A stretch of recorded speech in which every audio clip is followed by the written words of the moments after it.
Right, I'll ask my fellow panelists to turn on their videos.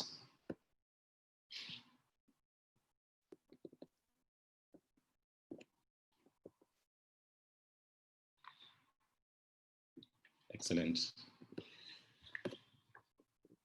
All right, good morning, everybody. Welcome to today's webinar. This is the second part of our Building Resilience in East Africa Economies series, today focusing on the role of trade. My name is Maxwell Okello. I'm the Chief Executive of the American Chamber of Commerce here in Kenya. For those who attended the first part of our series, thank you for staying over with us to this second part. The purpose of this series is to amplify meaningful information and to collectively explore practical approaches that will ensure strong, sustainable, and inclusive economic recovery and build resilience for the future in our economies. The pandemic clearly has disrupted global production and supply chains, resulting in a plunge in global trade. The World Trade Organization projects that the volume of merchandise trade globally will fall anywhere between 13% and 32% this year. National governments, on their part, are pressed for a response and have enacted both trade restrictions and import liberalizing measures, especially with respect to medical supplies. And although we don't yet know what the full impact will be, with nations now forced to reevaluate their dependence on one particular country or particular part of the world for their supply, many believe that this is the point of reckoning for globalization. In East Africa, recent data by the Kenya National Bureau of Statistics shows similar trends, with the landlocked countries especially hit. The figures for Kenyan re-exports and intra-regional exports suggest a concerning scale of disruption to intra-regional commerce, with re-exports between Kenya and our neighbors, for example, recording an 83% decline in April, and the Port of Mombasa export cargo throughput showing that between March and May, the transshipment or re-exports of goods to and from other East African countries fell by 23%. Now, some of these figures spell doom and gloom, and we'll be hearing more about this. But in our view, it's not all doom and gloom. While COVID remains an impediment to regional trade, we believe that the crisis has offered an opportunity to build resilience in our economies. For example, the rise in digital trade and services that we are seeing that is really keeping the economies humming. So what opportunities exist for international cooperation? Are there policy adjustments that we need to think of? And what private sector action will ensure strong, sustainable, and inclusive economic recovery into the future? To help us navigate this discussion today, we are honored to partner with the United Nations Economic Commission for Africa, UNECA, and Trademark East Africa, TIMEA. We have with us a great panel this morning, and I'll briefly introduce them. We have Mama Keita, Director of Sub-Regional Office for Eastern Africa at UNECA, based in Kigali and covering 14 countries in the region. Mama Keita has worked in the field of development economics for over 20 years. She has also previously served as an economic advisor to the Prime Minister of Guinea and as poverty economist at the World Bank in Burkina Faso. Mama has also assumed various academic roles, notably as a lecturer in public economics and development economics in Canada, and has conducted various research in the development field. She holds a master's in statistics and applied economics from the ENSEA in Abidjan, Cote d'Ivoire, and a PhD in economics from the University of Montreal in Canada. Thank you, Mama, for joining us today. We also have Waturi Matu, Senior Director, Business Competitiveness for Trademark East Africa. Waturi is a seasoned professional with more than 17 years experience in intermediation, that is policy and lobbying, advocacy and lobbying, in SME development, business advisory services, project management, monitoring and evaluation and administration of grants and contracts. At Trademark East Africa, she directs and monitors programs that focus on private sector advocacy, transport and logistics, export capability, and women and trade at the regional and national level to enhance competitiveness of sectors in Eastern Africa and the Horn of Africa. She previously served at the Africa Women Agribusiness Network in East Africa, promoting women's small and medium enterprise in various ways aimed at facilitating growth and creating a better business environment for women in East Africa. Thank you, Waturi, for joining us. We also have Andrew Mould, Chief of the Regional Integration Cluster for Eastern Africa, for the Eastern Africa office at UNECA, and also based in Kigali. He has a master's in economics and politics of development from Cambridge University and a PhD in economics from the Complutense University of Madrid. I hope I got that pronunciation correct. His PhD thesis was actually on the role of American multinationals in processes of regional integration. He's previously worked for the UN Secretariat in Chile and in Addis Ababa, and also for UNICEF in Costa Rica. He has worked for the OECD Development Center in Paris, where he was a senior economist in charge of the flagship publication Perspectives on Global Development, Shifting Wealth. He's also an editor and an accomplished journalist. He's also an editor and has authored several books. Sorry, Andrew, authored 2 books, The EU Development Policy in a Changing World, Challenges for the 21st Century, and Policy Ownership and Age Conditionality in the Light of Financial Crisis. And of course, he's published several journals, including the Journal of African Trade, Journal of International Development, and so on. So thank you, Andrew, for joining us. We will start off with a presentation from UNECA, which Mama and Andrew will lead. This will be followed by a Q&A session and discussion. To our audience, please note that your audio and video will remain muted during the session.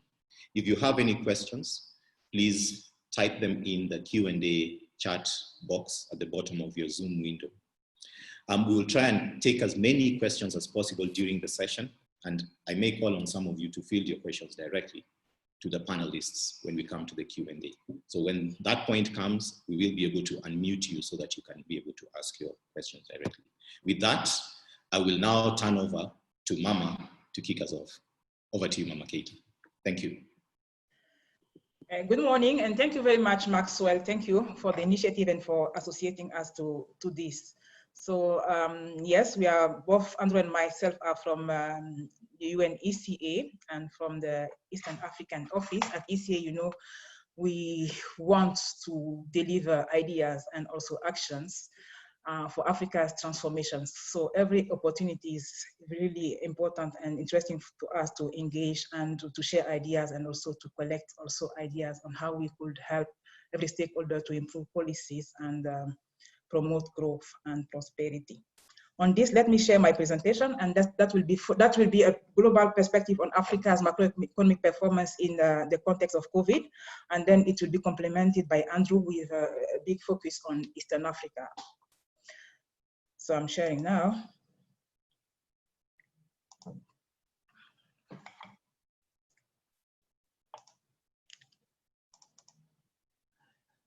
Okay.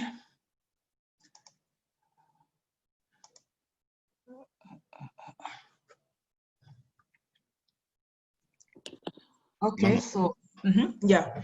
And the display settings. Okay, yeah, let me try. Yeah, so that we can get it to just on the top of your top left of your window. I'm trying to come back to oh, why it's doing this. Okay, if it's a bit of a challenge, then just proceed. I think. What are you saying now? Can you see something now? Because I'm trying to go back to not to another display, but it's not even working now. It's not even. I'm pressing. It's not working. Go ahead. Is it okay? Yes. Okay, you can see it. Okay, very good. Okay, so so this is indeed to see how trade could contribute to building resilience in African economies as a whole. Oh my God! It's in fact my screen is frozen actually. Nothing is moving. Okay, let me unshare, stop the sharing, and I try again. Just stop it and try again. Yeah.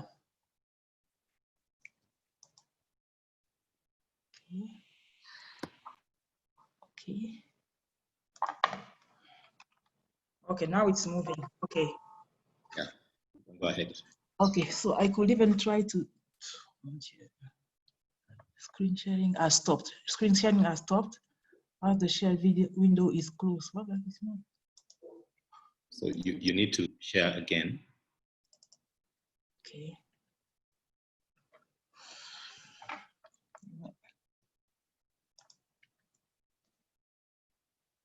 You know, it's when you are in a hurry that these things start.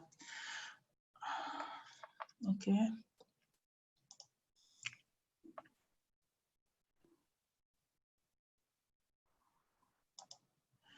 Well, okay. So I think it is okay now. Okay. So the presentation, I'm going to present quickly the macroeconomic performance of Africa. So as you can see, the blue line here, here is showing the trajectory of Africa's growth.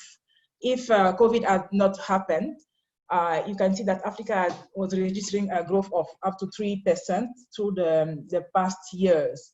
And the growth due in 2020 was due to be around 3.2%, but now with COVID, the trajectory has completely changed. We are going into negative, and with a scenario right now of minus 2% growth. But at the IMF, even the projection is talking about minus 3.2% growth. Now let's look at it in terms of sub-regions. Here, this graph is showing the growth in every REX, the major REX in Africa. It starts with the EAC. You can see that all the blue bars are showing the growth, the growth that was due in 2020 if COVID had not happened, the projection. So this region was, we were expecting a growth of 6.1%. It was the highest growth in all among all the REX in Africa. And but now you see the red bars and the green ones are showing the new projections. And among all the 8 official RECs, you can see that only EAC is still due to have a positive growth rate of 1.2%. All the 7 other RECs are going to go negative with UMA in North Africa with the biggest magnitude of recession, actually, minus 6.2%. So we can still say that East Africa is still leading in terms of growth in the region, which is good. Here, what we see is again the performance, but in terms of geographical groupings also. We have North Africa, East Africa, Central Africa, West Africa, and Southern Africa. In light blue, the bar in light blue is showing the growth prospect for 2021. Okay, and you can see that for every region, of Africa, of every geographical region, growth I mean, economies are going to pick up, to recover, okay? With the North Africa will be leading here, and then comes East Africa with a growth above 3%, okay? And the bars that are really dark blue and the one that is next to that are growth for 2018 and 2019. And you can see that Eastern Africa was the fastest growing region in those periods, okay? And the bar that is in red for many of them and in green is showing that, again, all the other geographical sub-regions are going in recession, and East Africa will really be resilient somehow and still experience this positive growth rate. Now, going into detail a little bit, these are the 14 countries that we cover, okay? And what this table is showing forecast for 2020 and also forecast for 2021. For 2020, in the first column, we have the pre-COVID growth rate projections. And next to that, the new projection for 2020. In red are all the countries that are going in recession in the region. You can see Burundi, Comoros, Democratic Republic of Congo. Those countries that are going to still have a positive growth rate are Djibouti, with 1%, going from 6% that was projected to 1% now. Ethiopia will still have 1.9%, moving from a high growth of 7%. Rwanda also was expecting a growth rate of 8%. Now we come to 2%. South Sudan and Uganda also are going to experience positive growth rate, and as well as Tanzania as well. For Eastern Africa as a whole, the average now was expected to 6.1, as we said, we saw before, but now it is a mere 0.8%. Okay, so everybody is really losing some points. And as Africa, from 3.2, this number has not been updated. Actually, projection was 3.2, and now it is really between minus 2.6 and minus 3.2, actually. And the world was projected to have a growth rate of 3.4%. Now it is minus 4.9%, or even worse than this. You can see from on the right left hand side that all the countries in Eastern Africa, from the group that we call East Africa, pre-COVID and both pre-COVID and a new projection for 2021 are all positive, except for which one is for South Sudan. Now that is expected to have a negative growth rate in 2021 after the projection. Okay, and so basically this is it, the performance of both the Africa, the region, and the countries in Eastern Africa in terms of macroeconomic growth. This is again to show that Eastern Africa is resilient. It has been the fastest growing region, not only in Africa, but in the world. Okay, this blue line is showing Eastern Africa performance in between 2014 and 2020. And the one in green is the performance of Africa, and the one in orange is the one for the world. And you see that Eastern Africa is well above all the two curves, which gives us also a sign that the region has the capacity to bounce back and to perform even better. Just a few words on what happens at the, let's say, macroeconomic level. How does this performance affect businesses, actually, the COVID environment right now? So this comes from a survey saying that the biggest transmission channels of this crisis on businesses is really the reduction of orders, meaning that there is an important impact on demand that the business are seeing now from, let's say, from the market or from the public, okay? And also financing is another issue. So this, I would like to put the emphasis on demand here, just because I'm going to end with the potential of the AFCFTA in a moment, okay? So now let's see the potential of trade really to build back better, as we say at the UN, or strengthen resilience in African economies as a whole, and also in Eastern Africa. So let's take a look at the exports from African countries. You see that 40% of Africa's exports are composed of petroleum products, actually. And after that comes metals, and let me skip the food stuff first and come to gold. So when you add up petrol plus metal plus gold, you can come to up to 60% of export that comes from extractive products, actually, meaning non-transformed products. Then you have food stuff for 11%, textile for 40%, and others 27%. Here you can include some manufacturing good and things like that. But the problem with this is that when you look at the right-hand side, you see the volatility in the price of these products, okay? The international prices. You can see, for instance, that the blue line, the one at the bottom of all the groups is the line for petroleum. It has been volatile, and the price has dropped a lot significantly with the COVID. Same for many other of those products. You can see only that gold went up, meaning that the export of these non-transformed products is putting a lot of volatility in Africa and creating vulnerability to external shocks. And this has an impact on African economies. So African economies really need to diversify their economies and to go with more transformed product with less volatility in prices. Let's take a look at the imports, what Africa imports. And it's interesting to look at this because this gives us a sense of what African countries need, where is the demand, and what can the private sector do, both from Africa and from outside Africa, come and contribute to fulfilling this demand actually. So you can see the blue part of this graph showing that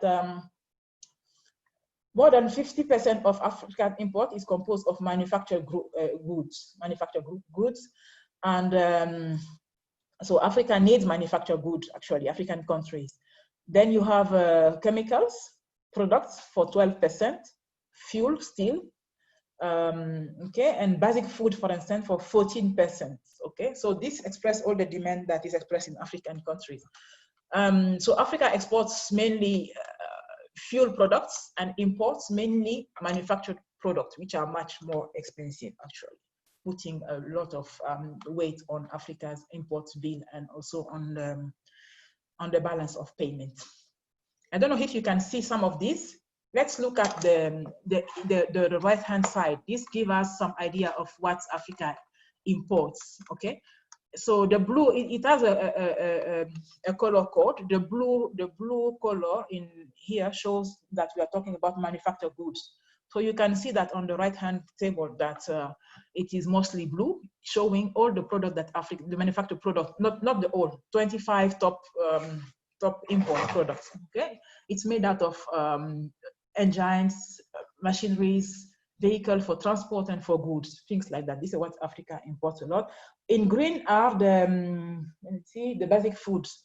So you can see that Africa imports wheat, sugar, rice. Those are the main, and also pharmaceutical products. Okay, in green, the chemicals. Let me move, and let's have look at let us put a focus on pharmaceutical products. The graph is showing us both the import and the exports. You can see that the blue line is the export and the red line is the import of pharmaceutical. Okay, this is evolution from 1998 to 20 years after. And it shows that Africa is a net importer of medicinal and pharmaceutical products. These are essential products that Africa needs and is importing. And we'll see in a moment where this is being imported from. Okay, and you see that the trend has been worsening over time, actually. So on the left-hand side, this shows that more than 50% of these medical and pharmaceutical products comes from the European Union. After that, you have 19 from India, Switzerland, also China, the US 40%, and the rest. The rest includes what is coming from Africa itself, okay? And actually from Africa, South Africa is the largest source of import of pharmaceuticals, 2.2% of Africa's total imports. Okay, so again, the need is there. On the right-hand side, this is just to show the deficit in terms of the existence of hospital beds. Africa has 1.8, meaning less than 2 hospital beds for 1,000 persons, okay, on average. And the graph is showing the difference among countries. When it is light, it means that there is not much. When it is deep blue, it means that it is it is more. So you can see. So this just to say that in some specific sectors, essential sectors, there is a need, and there is a need really to fill some gaps. So this also means opportunity for business. Still, the focus on pharmaceutical. So what figures show that all African countries are actually net importers of medicinal and pharmaceutical products. So there is some needs to be filled in every country in Africa. Nonetheless, some countries still export some of these products. Let's see on the table in blue, you have the 10 top exporters. You have South Africa, Egypt, Kenya, Morocco, Tunisia, Mauritius, DRC, Uganda, Eswatini, and Ghana. And on the left side, you have the 10 importers, okay? So let's also put a focus on basic foods here in Africa to see again the magnitude of the demand and the needs and the opportunities also for the private sector. So Africa is net exporter of basic foods. Okay, the blue is the exports and the red line is the imports. Okay, so you can see again the gap between the two. This is the evolution. It has been worsening again, and this also has to do with food security issues in the continent. So let me here put more detail on this food, the basic food imports.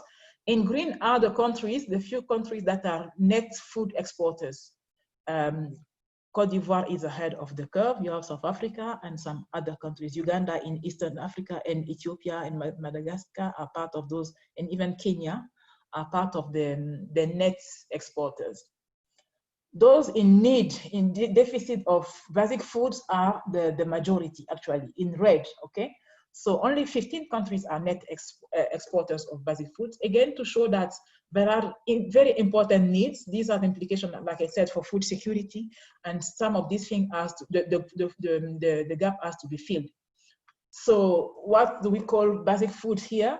Let us look at the table in red again. This shows the import, actually, okay? So you have the top 10 are wheat, sugar, rice, edible products, and maize, fish, and milk, and some vegetables, okay? Whereas the export now, in the blue table, again, are fruits, cocoa, vegetables, fish, some of the similar things, actually. Some of these come go to the African market, and some go to outside the continent. So these are what I just said are about trade in good, actually. But this graph is just to show that besides trade in good, trade in services also presents some potential, actually, for business, and also to promote growth and transformation in the continent, okay? As we have seen, as Maxwell, you said, now we have seen the emergence of these digital services that have come to fill some of the gap and fix some of the problems that have been triggered by the COVID crisis. So this is the evolution of the import and the export of services in Africa. Here, contrary to the previous graphs, imports are in blue and exports are in red, actually, okay? So you can see again that the imports are much more, higher than export, and a lot also need to be, there is a lot of potential also to do more business and to contribute to economic growth in Africa. So, so in summary, COVID has several effects, macroeconomic effects, and also other effects. Movement have been limited of goods and people. Supply chains have been affected. Demand have also been affected. People, both household and business, being at home. There has been some reduction in both production and demand. Price of some goods have changed, okay, and slow the economic growth. So looking at what Africa trade is important and significant to see what are the needs, what is the demand, and we think that at ECA, with our partners at African Union, that African free trade area is a big opportunity to improve things in the continent. Okay. So we think that with all the structural problems that Africa has, with low economic diversification, bringing a lot of vulnerability to shocks, AFCFTA is an opportunity to really diversify the economies, to produce more, to transform more the resources that are in there, and to add value to really reduce the export of commodities and be facing a high cost of imports, actually, because all this is triggering increased debt. Africa is net food importers. This has implication for food security. So these are needs that need to be filled, to be fixed. Same thing, net importer of medical and pharmaceutical goods. Right now, African Union with ECA have contributed to establish what they call the Africa Medical Platform, which is a platform that is helping African countries to supply those products, medical products that are needed to face the COVID crisis.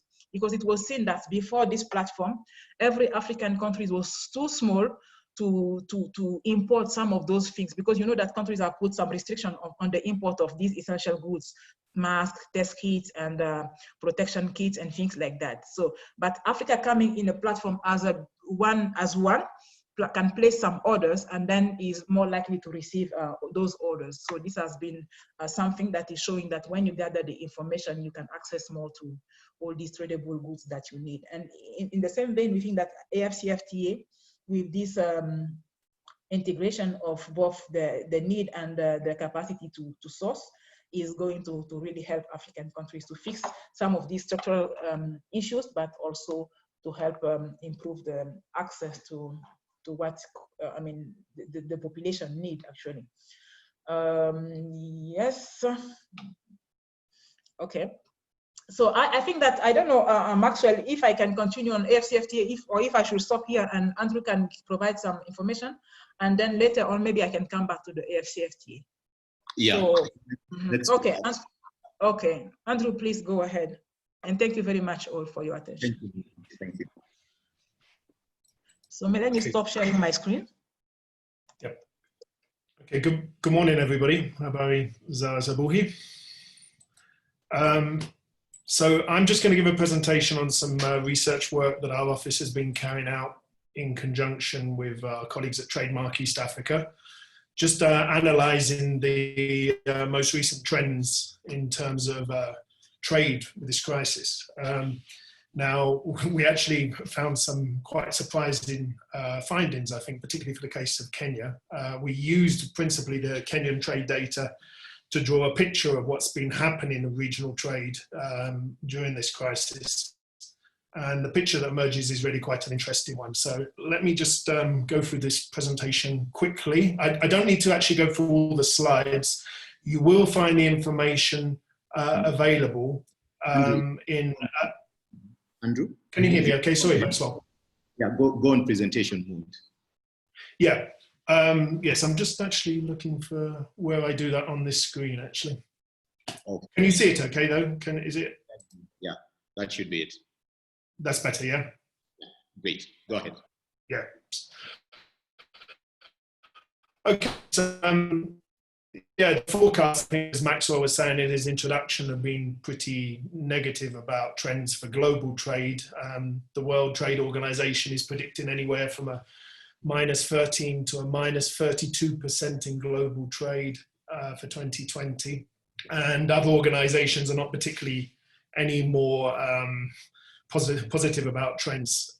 So we felt it was rather important actually to look at the data for our sub-region.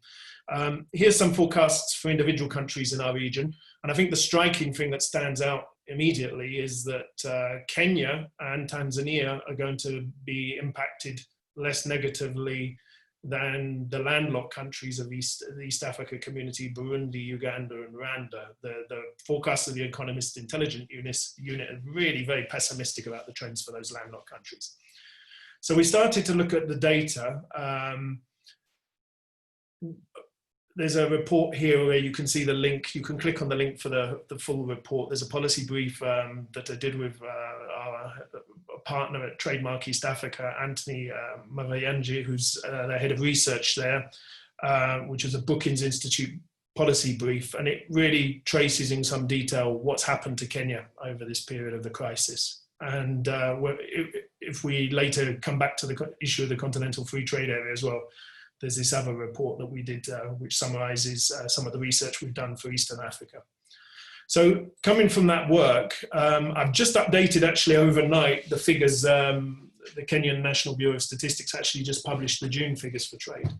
And I think the first important thing to say is that exports over the period of the crisis actually held up quite well for Kenya.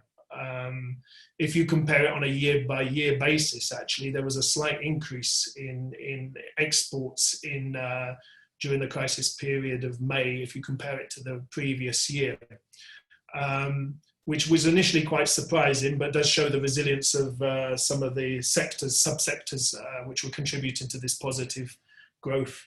I think it was particularly some of the measures that were taken. For example, tea exports were booming. We know that the cut flower industry suffered a lot of disruption. Textile industry suffered some disruption. But some of the horticultural products, the fruits, for example, were actually doing very well during this crisis period. And I think that's a testimony to some of the emergency measures that were put in place to protect certain sectors.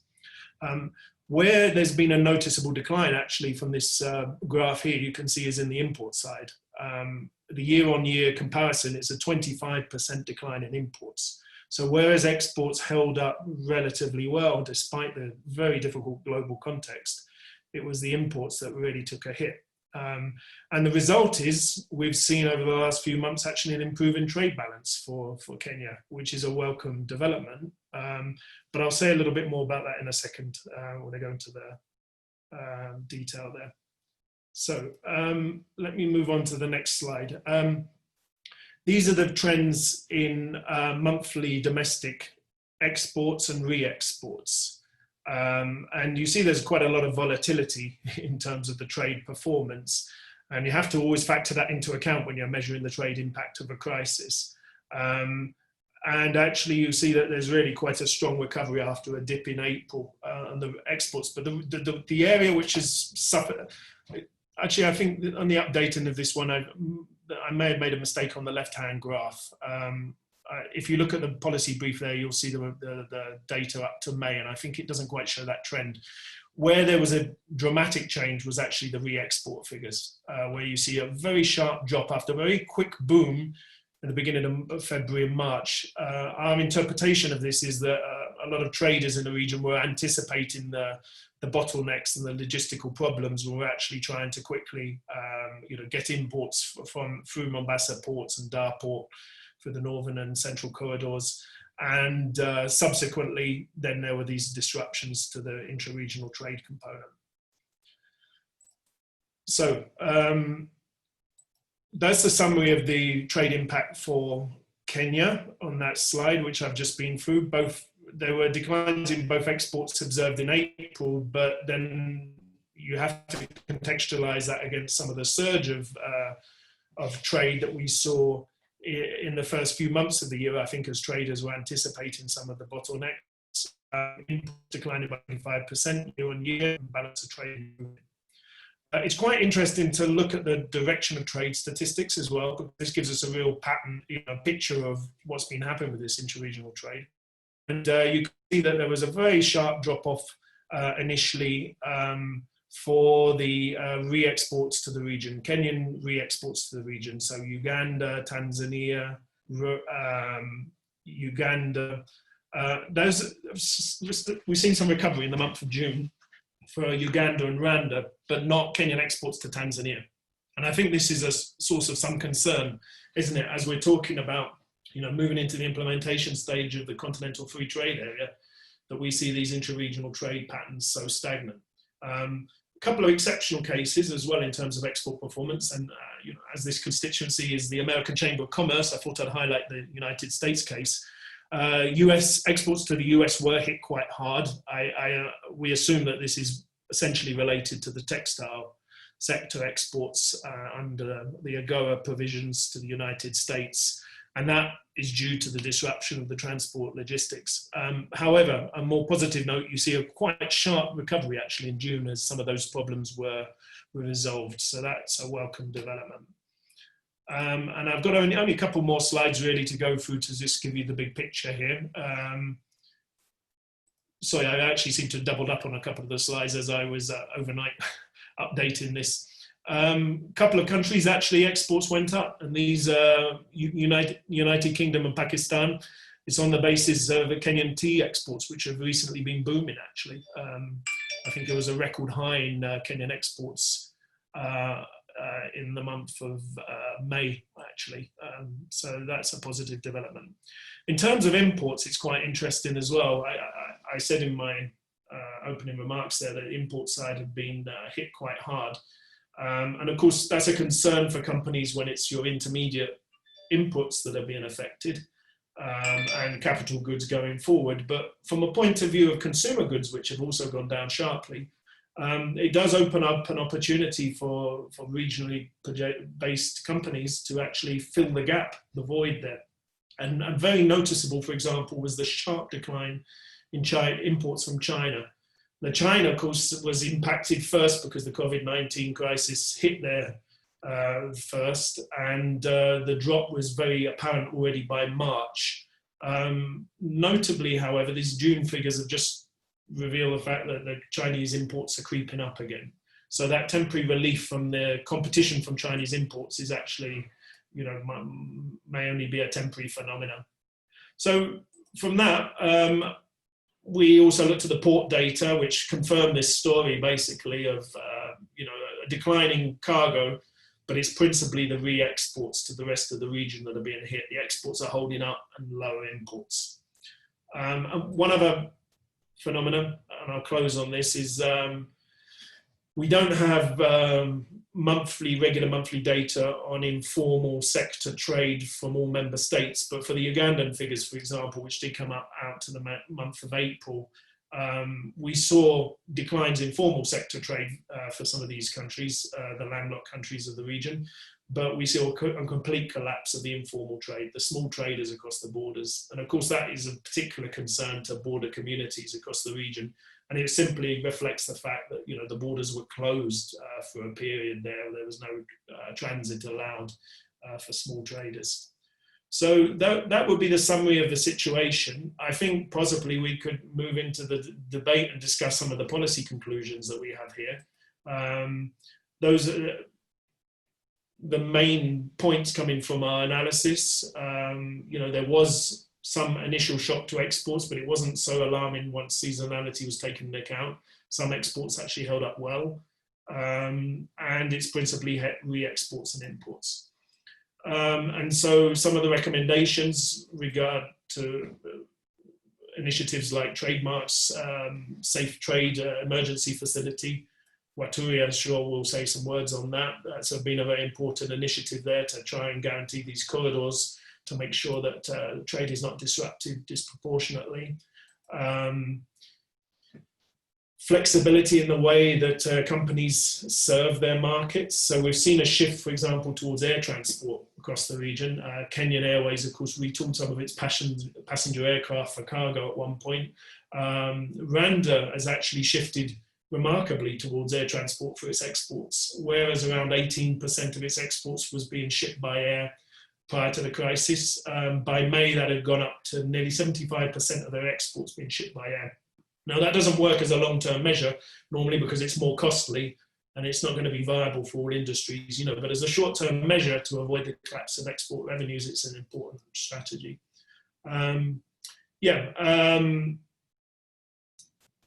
Finally, I think, coming back to the point that Mama finished on as well, the Continental Free Trade Area, the Economic Commission for Africa, we very much advocate the full implementation of the Continental Free Trade Area as one of the measures that could help mitigate this crisis and help the building back better.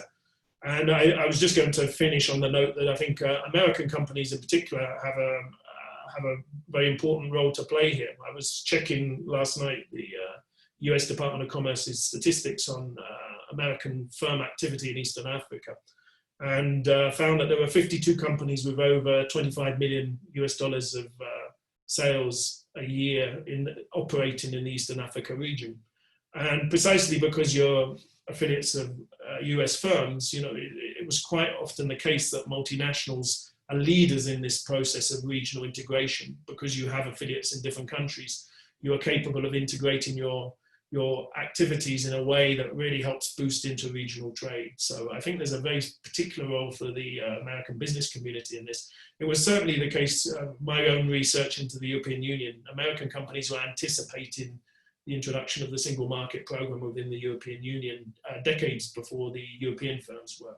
And I think American companies could play a similar, very positive contribution to regional integration in Eastern Africa going forward.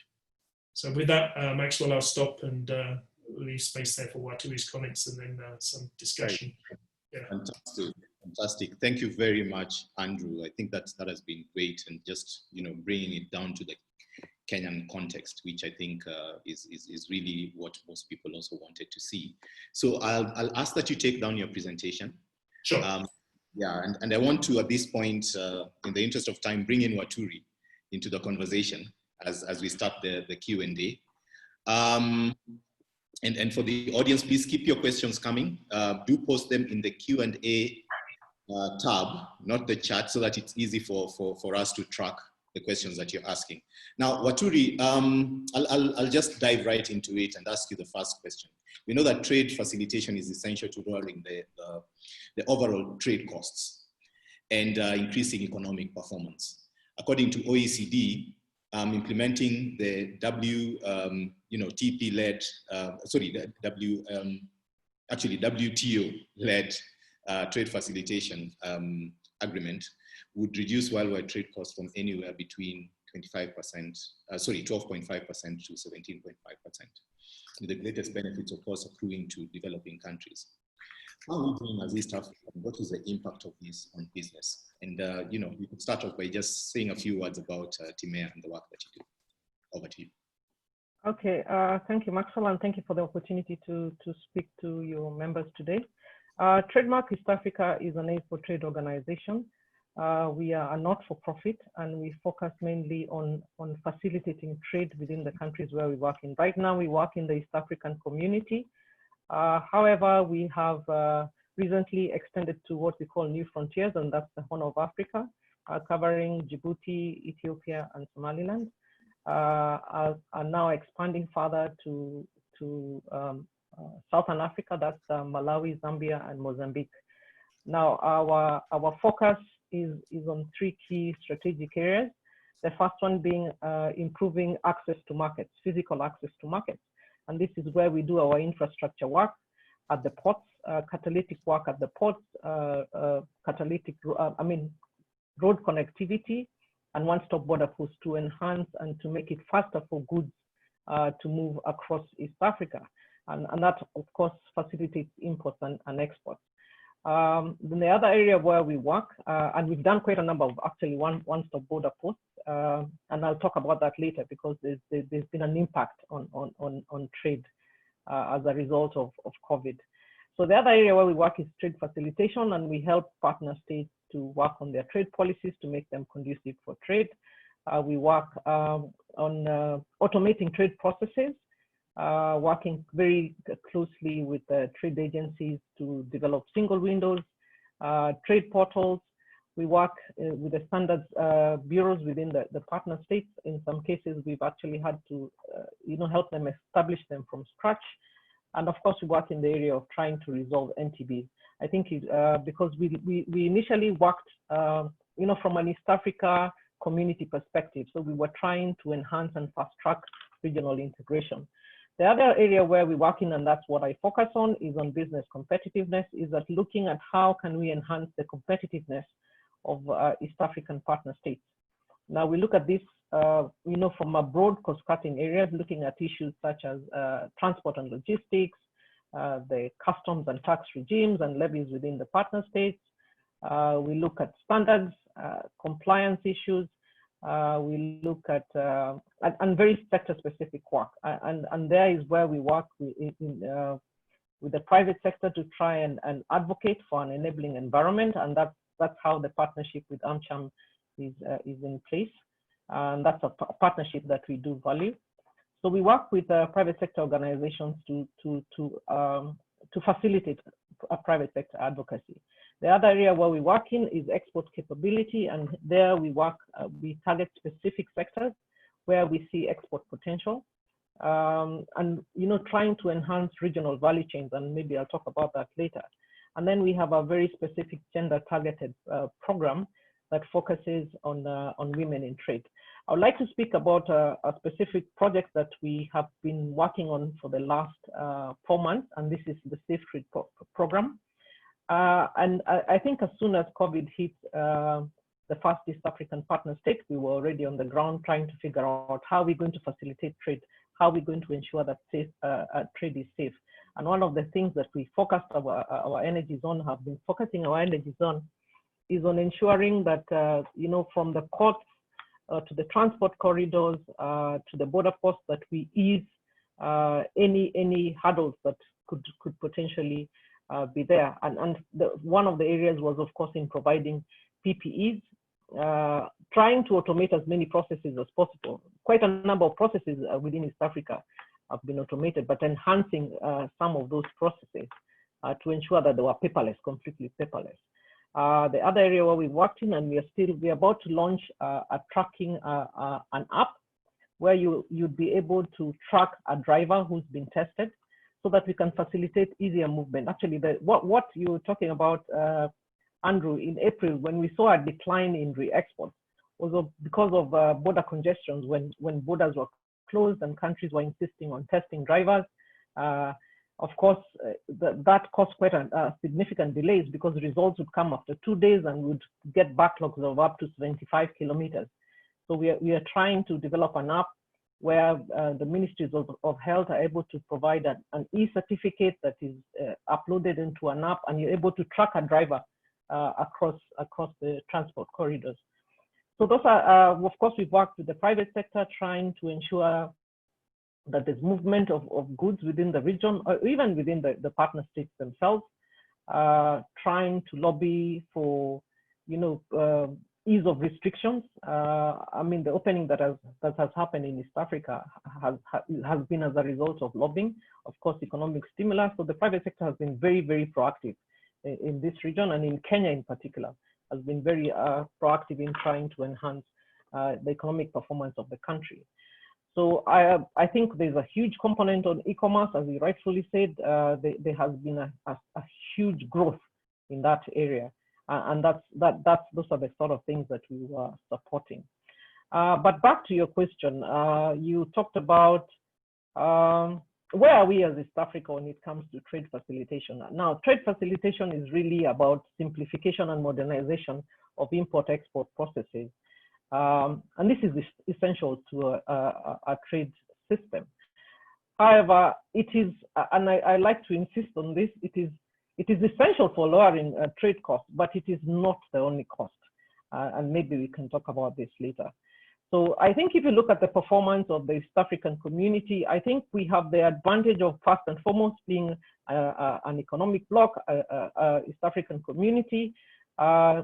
Since the treaty was signed in 2000, we have a common market protocol in place, customs union, a single customs territory that is in place. So I think what has helped East Africa is the fact that it is backed by a very advanced regional integration process.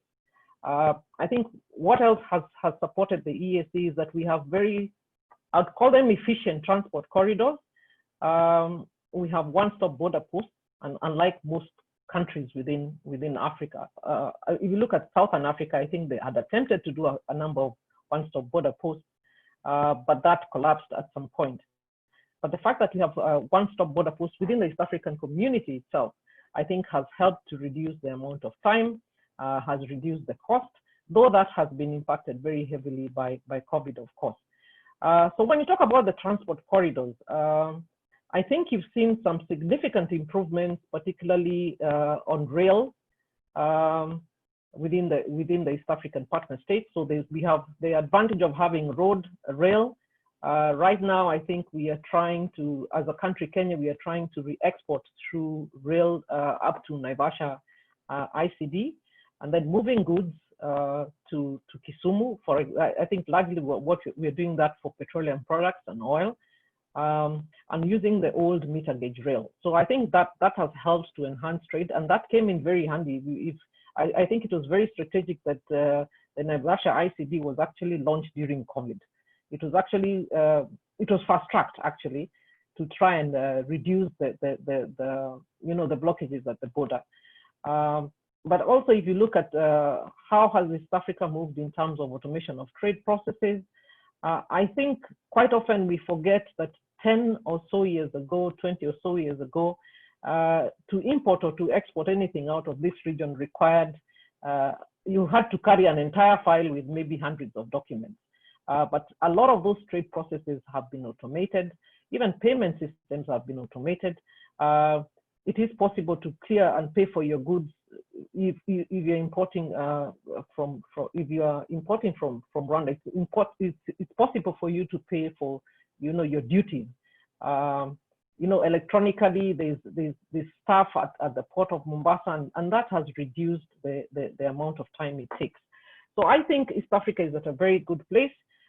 We have continuously worked to improve the ports and the efficiency of the ports, and that's working very well.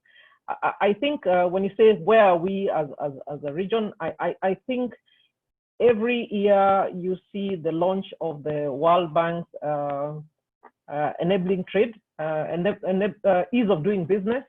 And you've seen there's been consistency in terms of improving how these economies within East Africa work. I think quite often Rwanda is identified as the most reformed country, followed by Kenya, Uganda, and Tanzania. So you can see progress, and that has an impact on even attracting investments into the region. If you look at the World Economic Forum's Competitiveness Index, you can also tell that there's been steady progress towards trade facilitation measures, automating these trade processes. So I think there's very good progress there, but there's also I think COVID has also brought us great opportunities for us to fast track some of this work. So I think for now, I think that's what is the impact of trade facilitation. So for us as trade market translates to reduction of time and reduction of cost. If you look at it used to take 21 to 30 days to move a container from the time the ship docks in Mombasa until the container gets to Kigali. It used to take 21 to 30 days, 10 years ago. Before COVID, that had been reduced to 5 to 7 days, and that is a significant. Quite often, I think as private sector, we forget to cost time, and that has had a huge implication in terms of cost. It used to cost maybe $3,800 to move a container from the port of Mombasa to Kigali. That's now down to about 2,500, 2,800. So I think there's been that's what the impact of business is. I want to talk about simple things such as when you're exporting something and you need a certificate of origin. Before this was very paper-based. In most of East African partner states, the certificates of origins are actually provided by the chambers of commerce. But just automating that process and listening to the private sector saying, I no longer have to come to Nairobi to apply for a certificate of origin and walk to a bank to pay for it. So those are the sort of costs that have come down and are continuing to facilitate trade within East Africa. Fantastic. Thank you very, very much, Oturi. I think that's been very comprehensive and elaborate. I just want to get back to Mama, but before I do that, I want to mention that we were getting quite a bit of questions asking whether we will share the presentations. Yes, we will share those in subsequent communication. So just keep your questions coming in the Q&A. I also know that from a time perspective, we've already run over, but I think it would be important for us to just spend a few minutes. And I know Andrew has been quite busy on answering your questions. So thank you, Andrew, for that, as they keep coming. Mama, on the issue of the Africa Continental Free Trade Agreement or Free Trade Area, that has been touted as our recovery strategy when it comes to Africa rebounding. But then there's also, just the fact that the reality, as was mentioned earlier, of countries now starting to look inwards. So the re-nationalization, so to speak. Of course, we know a country like Kenya is also seeking some bilateral arrangements with the US. And as we speak, there are countries that already have, actually, I would imagine probably most of the African countries already have bilateral engagements, even within their trading blocs. How do you see that shaping up? So the whole aspect of multilateralism vis-a-vis bilateralism when it comes to trade. What are your views? And you can also give us a little bit of context in terms of how the AFCTA can really help economies rebound in Africa.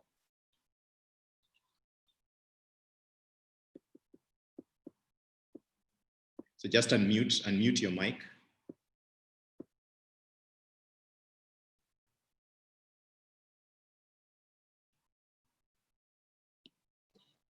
Okay, thank you, Maxwell.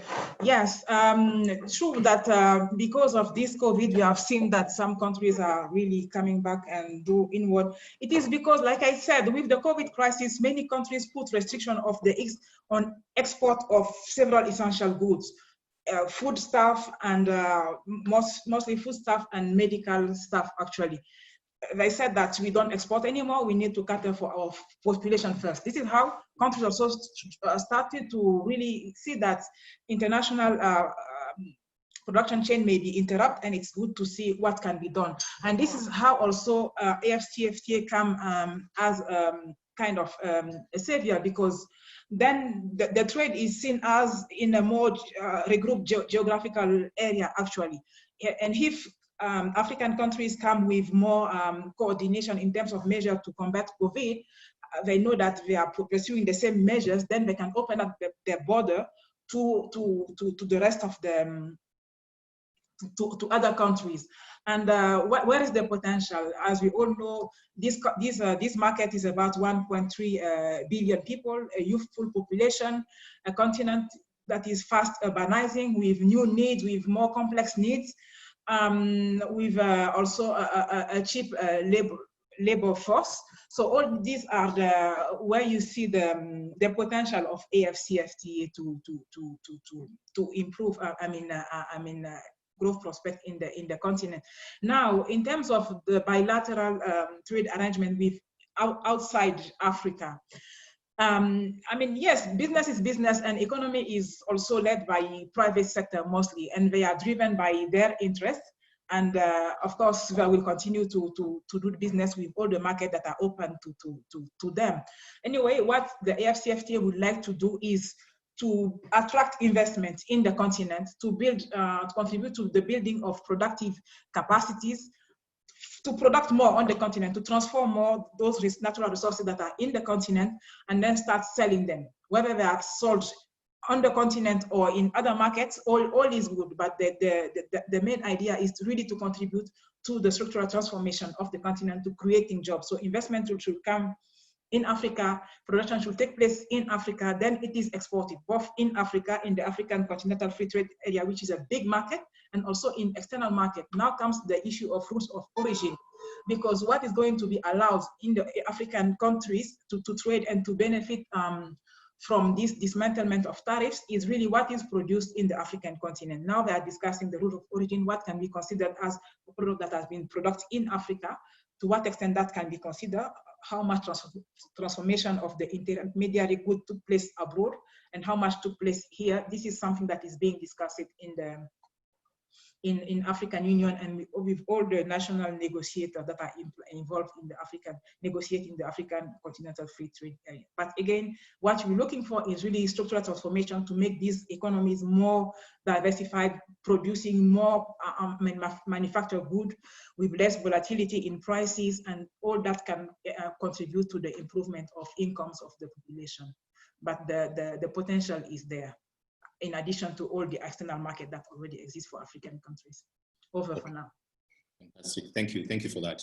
I know we are running out of time. I want to just give Waturi an opportunity to give us some insight around, some of the other aspects that it takes to build economic resilience. Some practical steps that the private sector can take in the region to really be able to build economic resilience through trade in the long term. Waturi. Thank you, Maxwell. I think it will take more than the private sector to make the economies resilient. I think they work very closely with government. But as I stated earlier, when I said, it's not just trade facilitation that contributes to economic performance. I think we need to look at it from a very broader perspective, and that's exactly how we work our programs. Our programs are very integrated. Now, I think if you look at the competitiveness of East Africa in general, and the reason why for a long time we have imported, for every 4 containers that we import, we only export 1. We actually export a lot of empty containers out of this region, and that's a fact.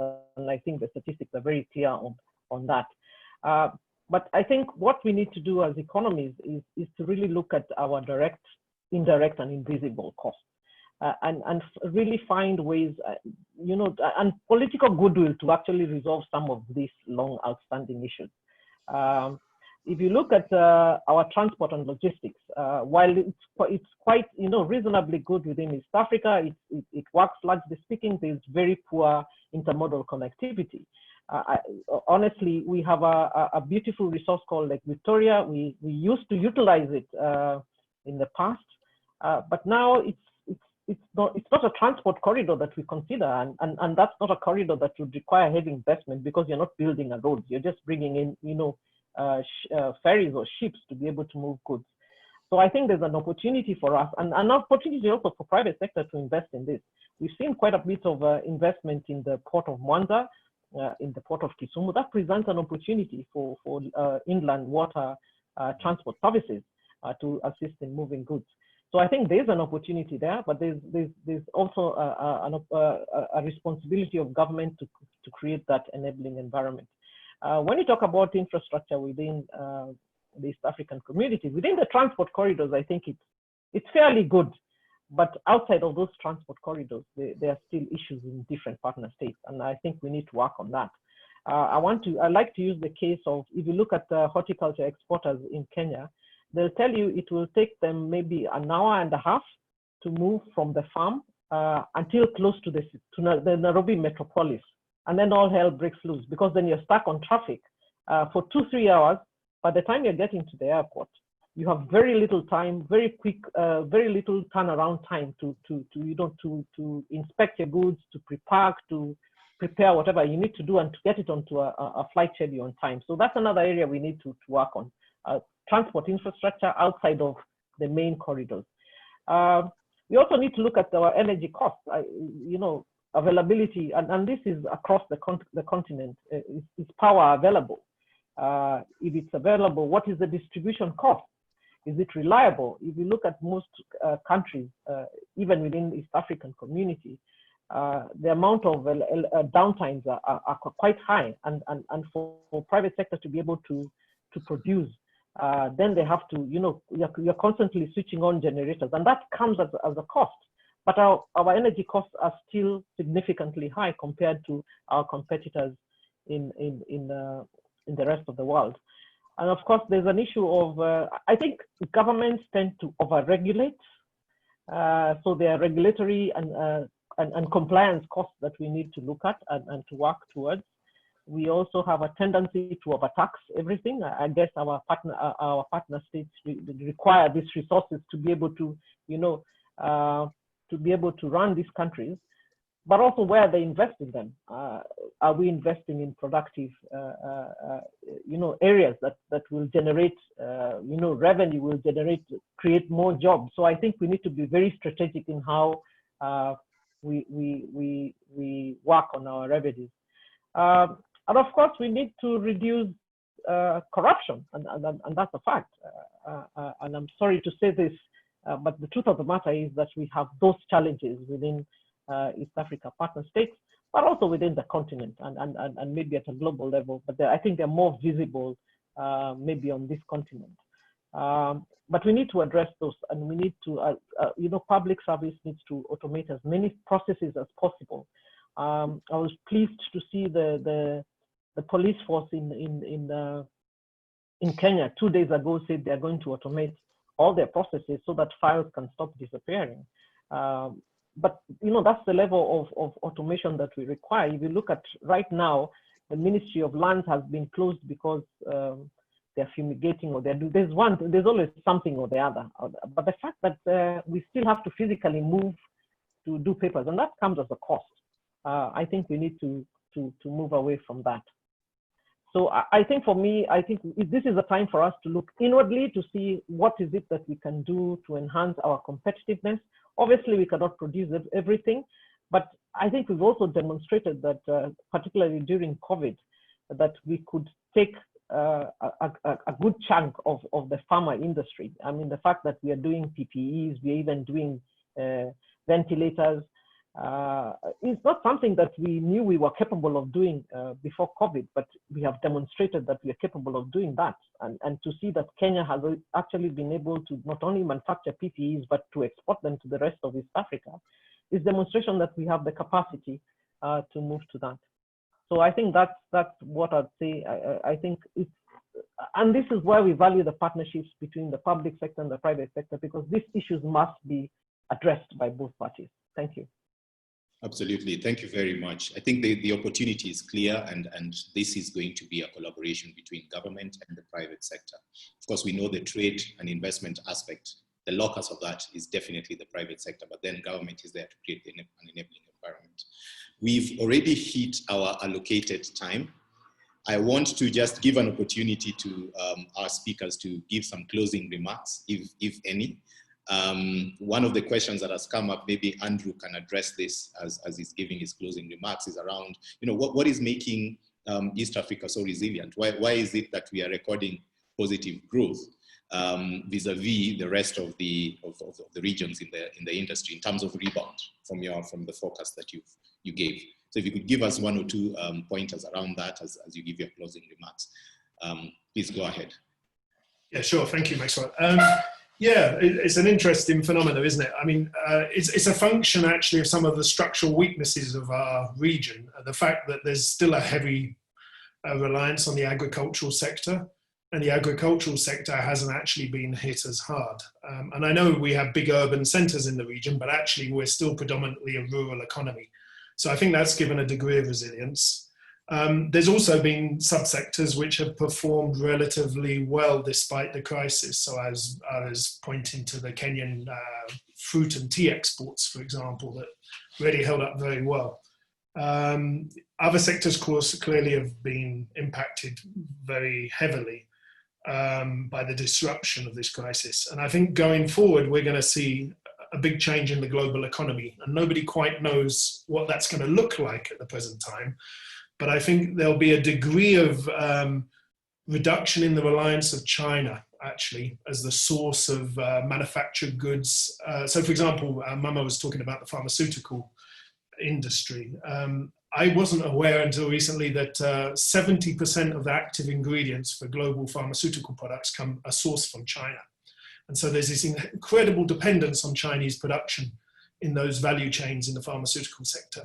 And I think with this crisis, clearly you're going to see a decentralization of some of those value chains and a localization. And I think there for Eastern Africa, there's a lot of opportunities as well. So, people are going to look again at the way they're sourcing their inputs and which their export markets are. And as both Mama and myself and Waturi was saying, the Continental Free Trade Area does potentially represent a very major market for a lot of firms. So I think lots of things will change over the next couple of years in the way that companies approach both their sourcing and which markets they're going to be targeting. Thank you for that, Andrew. Mama, any remarks as we close? Thank you. Just to insist on the potential of the AfCFTA, it's a big market.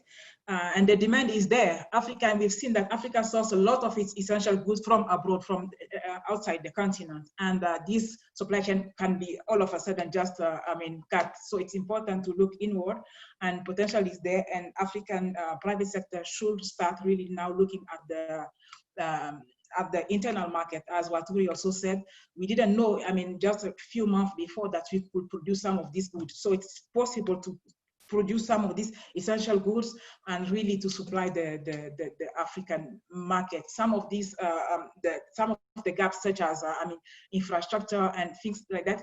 Andrew also in his presentation said that Rwanda is more and more relying on air transport in some of its export needs. So this can be applied also in the African market, and we should all together think outside the box and see how Eastern African producer can go outside this market and go in North Africa, in West Africa, in Southern Africa, and in Central Africa, not just within this sub-regional market actually. So potential is there. Let's look at it and see how to take advantage of it.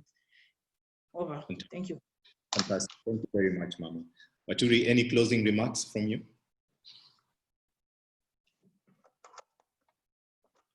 Waturi, you're on mute. You're on mute.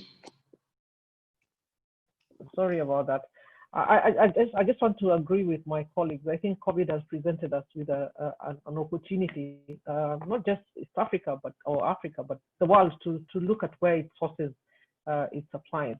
And it creates an opportunity for us. You know, there will be potential for companies that will want to move away from maybe Asia or you know, from any part of the world anyway.